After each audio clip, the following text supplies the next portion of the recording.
A reading from the book of Exodus. The whole congregation of the Israelites set out from Elim, and Israel came to the wilderness of Sin, which is between Elim and Sinai, on the 15th day of the second month after they had departed from the land of Egypt. The whole congregation of the Israelites complained against Moses and Aaron in the wilderness. The Israelites said to them, "If only we had died by the hand of the Lord in the land of Egypt, when we sat by the flesh pots and ate our fill of bread. For you have brought us out into this wilderness to kill this whole assembly with hunger." Then Moses said to Aaron, "Say to the whole congregation of the Israelites, 'Draw near to the Lord, for he has heard your complaining.'" And as Aaron spoke to the whole congregation of the Israelites, they looked towards the wilderness, and the glory of the Lord appeared in the cloud. The Lord spoke to Moses and said, "I have heard the complaining of the Israelites. Say to them, 'At twilight you shall eat meat, and in the morning you shall have your fill of bread. Then you shall know that I am the Lord your God.'" In the evening, quails came up and covered the camp, and in the morning there was a layer of dew around the camp. When the layer of dew lifted, there on the surface of the wilderness was a fine, flaky substance, as fine as frost on the ground. When the Israelites saw it, they said to one another, "What is it?" For they did not know what it was. Moses said to them, "It is the bread that the Lord has given you to eat. This is what the Lord has commanded. Gather as much of it as each of you needs, an omer to a person according to the number of persons, all providing for those in their own tents." This is the word of the Lord. Thanks be to God. This is a word from 2 Corinthians. "For you know the generous act of our Lord Jesus Christ, that though he was rich, yet for your sakes he became poor, so that by his poverty you might become rich. And in this matter I am giving my advice. It is appropriate for you who began last year not only to do something, but even to desire to do something. Now finish doing it so that your eagerness may be matched by completing it according to your means. For if the eagerness is there, the gift is acceptable according to what one has, not according to what one does not have. I do not mean that there should be relief for others and pressure on you, but it is a question of a fair balance between your present abundance and their need, so that their abundance may be for your need, in order that there may be a fair balance. As it is written, the one who had much did not have too much, and the one who had little did not have too little. This is the word of the Lord. Thanks be to God. It's a good idea never to build a house of thought on a preposition. Nouns are designed for laying a foundation, for framing the structure, and for attaching a roof. Verbs do the work of setting the nouns in place. Prepositions, well, they just tell the verbs where to put the nouns. I'm going to violate my own grammar rules today and construct a sermon on the preposition to. We started a 3-sermon stewardship series last week called Start to Finish. We started last week and we'll finish next week, but in between the start and the finish is a space taken by the little word to. It might as well be an M dash as well as a word. And that reminds me of a poem people often read at memorial services. The Dash, it's titled, as in the dash on a tombstone that separates date of birth from date of death, the start of a person's life from the finish of a person's life. The thrust of the poem is this: the real measure of our life isn't taken at the start or the finish, not just the first day or the last, but how we live all the days in between. As the poem puts it, for it matters not how much we own, the cars, the house, the cash. What matters is how we live and love and how we spend the dash. So today I want to drill down beneath the symbolism of the dash and the signaling of the preposition to the substance of life when things get hard and the challenge is great. Since prepositions give directions, I want us to think about how we regain our bearings when it seems that we have lost our way, about how we persevere when we lose sight of the finish line. I want us to consider where hope comes from when our hunger outruns our food. And that leads us to the Israelites and where they found themselves in our story from Exodus today.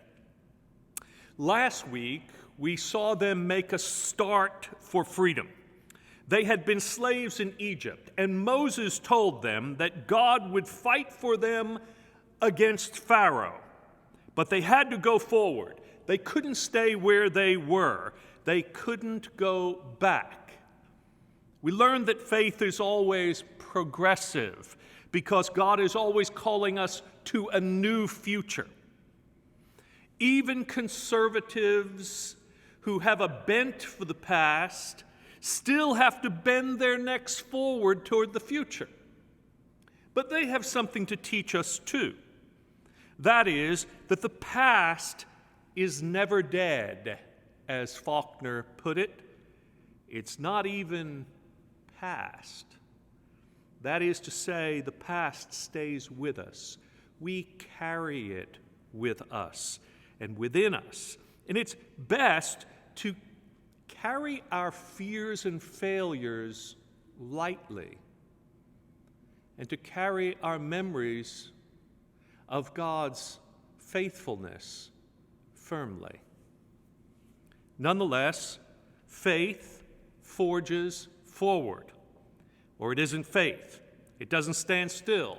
It learns. It grows. It changes. The children of Israel are hungry. All of them at once. They have reached that stage of life we all get to, literally or figuratively, when the pantry is empty and the stomach growls. They believe they have come to the end. The body can only live for about 21 days without food. I know this because my wife and mother-in-law have been watching one of those TV survival shows. Kim made me watch an episode or two. The show is called Naked and Afraid. After learning that the title was a tease, I was out, don't you know? It's a riff off the Adam and Eve story where it says in Genesis that the man and the woman were naked but were not afraid. Well, in this case, they were. They take a man and a woman out into the jungle or a swamp, and they make them take their clothes off, so they're just like the first couple in the Garden of Eden, and then they follow them to see if they can make their way and find food. They give them 3 weeks to see if they can survive. It's not pretty, I tell you, and it's definitely not sexy, just saying. Well, the Israelites were out in the wild too, the wilderness to be precise. They were wandering there on their way to the Promised Land. Should have been about a 2-week trip. Took them 40 years. Mostly because they struggled to find their moral compass more than their magnetic one. They were in basic training spiritually. They had to learn to live without masters. They had to learn self-mastery. They had to learn to master their appetites, trusting God to provide for them, depending upon God and one another rather than competing with one another. Which brings us to the quail and the manna. The people are hungry. There is no food. So God provides quail in the evening and manna in the morning for them to eat. Well, we know what quail are. Some of you enjoy hunting them with dogs and guns. Not sure how they hunted quail back then before shotguns, but let's just go with it. The manna was another thing. A layer of dew is the best description we get for it.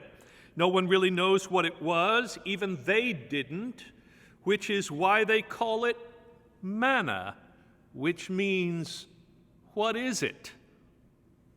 The point of the story is that God provides what we need when we need it, even if we don't know what it is. We don't know where it comes from sometimes, but ultimately we're supposed to receive it as a gift with thanksgiving. Now, the Bible sometimes gives us miracle stories like these to show us how God can deliver for us in the most extreme circumstances. We shouldn't imagine that miracles are only God stepping in when human beings come to the end of their own managing ability. Most of the time, God is at work in our lives, providing for our needs, and by inspiring those who have more than they need to share with those who have less. In the wilderness, no one had anything. God had to prove the worst case in order that we could never think that any problem would be too great in comparison. In 2 Corinthians, Paul is telling the church at Corinth that they must give to help feed the church in Jerusalem. The mother church was enduring a famine. They were all hungry. The Corinthians had an abundance of manna to share. They had made a start in collecting an offering, but for some reason, they hadn't finished it. We don't know why they hadn't continued to give, but we know human nature because we know ourselves. And I think balance and consistency are two reasons. Paul says that it's right for those who have more to give more in order for those who have less not to have so little. Sometimes those of us who give generously get tired of carrying the weight of giving in the church, and we want others to step up. So we hold back and give less, thinking we have done more than our part for long enough. But here's the thing. We only know our part. We can only answer for our part. God will judge others, but we have to look to what we have and simply be responsible for doing with our resources what we can. My duty is not changed by the extent of your duty. My privilege in giving is not impacted by the level of your privilege. We don't have a progressive tithing code in the church like we have a progressive tax code in the country. A tithe is a tithe is a tithe. It's 10% of 30,000, 300,000, or 3 million. And if we all give according to what we have, as Paul says, not according to what we don't have, there will be a fair balance. Think of the church like a teeter-totter or seesaw, whatever you want to call it. The goal is to balance it on the fulcrum so that neither those who have too much weigh it down and throw off those who have little, or vice versa, that somehow there is, in other words, a balance, a sharing. Those with much who give much will lighten their load so that they can be part of the thrill of this, as well as those who have less.